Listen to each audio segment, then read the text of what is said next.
소위 사랑의 매라고 하죠. 이 사랑의 매가 이제는 아동학대 범죄가 되었어요. 1,000만 원 이상의 고액 벌금을 징역의 집행유예, 매를 아끼면 아이를 망친다는 속담 역시 이제는 옛말이 되었습니다.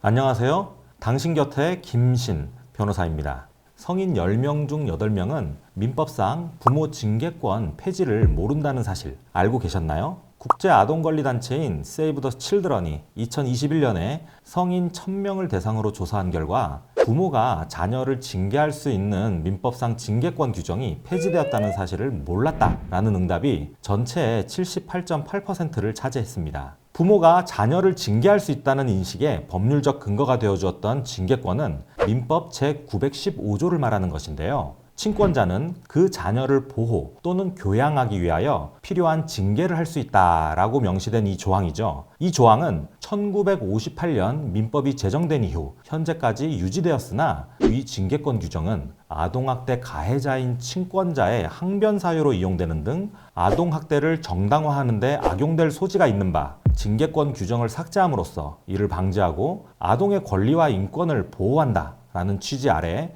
2021년 1월 26일 법 개정으로 삭제되었고 현행 민법상 친권자의 징계권에 관한 규정은 존재하지 않습니다. 징계권 규정이 없어졌지만 친권자들은 여전히 자녀에 대한 체벌을 징계권 행사다라고 주장하면서 재판에 임하는 경우가 많습니다. 최근에 징계권 행사라며 무죄를 주장하던 어머니에게 유죄를 인정한 사례가 있어 소개하고자 합니다.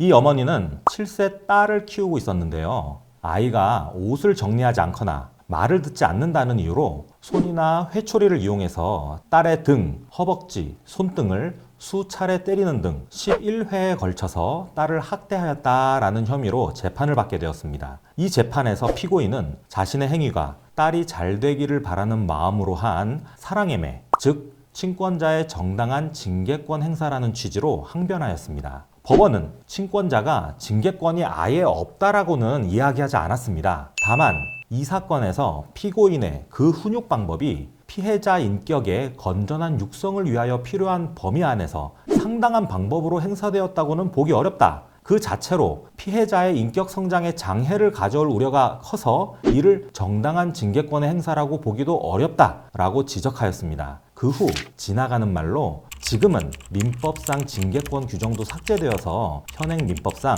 징계권에 관한 규정도 존재하지 않는다는 점을 살짝 적어 놓았습니다. 자, 이 사건을 정리해보면요. 법원은 친권자의 징계권이 없다라고는 이야기하지 않습니다. 다만 학대 사건에서 친권자가 징계권 행사라는 식으로 항변하게 되면 친권자의 행위가 정당한 징계권 범위를 넘어섰다고 보이는지의 관점에서 사건을 판단하는데 신체적 체벌이 이루어진 경우에는 징계권 범위를 일탈한 것이라고 보는 것이 확립된 실무라고 보입니다. 이러한 법원의 태도는 민법 징계권 규정이 삭제가 된 지금은 더욱 분명해졌다는 점을 위 사례에서 엿볼 수 있죠. 체벌로 자신을 정신 차리게 이끌어준 은사님을 그리워한다던가 매를 아끼면 아이를 망친다는 속담 역시 이제는 옛말이 되었습니다. 소위 사랑의 매라고 하죠. 이 사랑의 매가 이제는 아동학대 범죄가 되었어요. 어떤 경우라도 아이가 맞아도 될 만한 일은 없다. 부모라고 할지라도 때릴 권한은 없다는 점을 아동학대 재판부는 거듭해서 확인해주고 있는 겁니다. 예전에 진행했던 사건 중에 이러한 사건이 있었는데요. 신체적 체벌이 확인된 이상 무죄를 주장하기는 힘듭니다. 이러한 경우에는 처벌 수위를 최대한 낮추는 것이 현명한 전략이 될 수 있고 그것을 위해서는 앞뒤 정황을 이야기해서 적어도 친권자가 감정적으로 체벌한 것이 아니라 비록 그것이 구시대적인 생각일지는 모르겠지만 아이가 잘 되기를 바라는 마음으로 그러한 행위를 하였다는 점을 진실하게 재판부에게 설득하여 그 처벌 수위를 최대한 낮추고 재범의 위험성이 없다는 설득을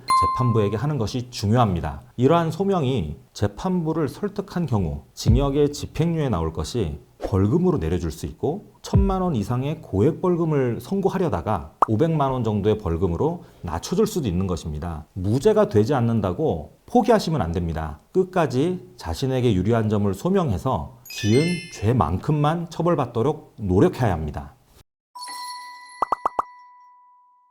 언제든 영상 보시다가 궁금한 점이 있으시면 아래 댓글을 남겨주셔도 되고요. 댓글란에 상담번호로 전화주시면 언제든 성의껏 상담 도와드리겠습니다. 오늘 영상은 여기까지고요. 영상 끝까지 봐주셔서 감사드립니다. 구독과 좋아요 부탁드리고요. 다음 영상에서 뵙겠습니다.